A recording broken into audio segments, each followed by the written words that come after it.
আজকে দেখাচ্ছি ছোলা ভুনা বা বুট ভুনা। আমরা প্রথমে এটা সিদ্ধ করাও দেখাবো।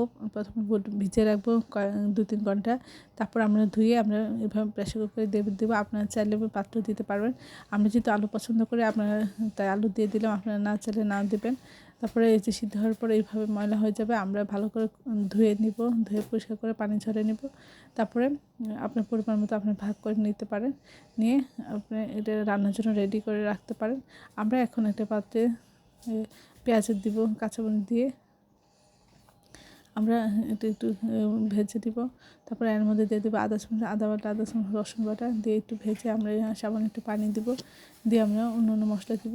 আদা চামচ আদা বাটা, আদা চামচ হলুদ গুঁড়া, আদা চামচ মরিচের গুঁড়া, আদা চামচ ধনিয়া গুঁড়া, আদা চামচ জিরা গুঁড়া, আদা চামচ লবণ দিয়ে আমরা মশলাটা কষিয়ে তারপরে আলু এবং বুট সব দিয়ে দেবো, দিয়ে কষিয়ে নেব।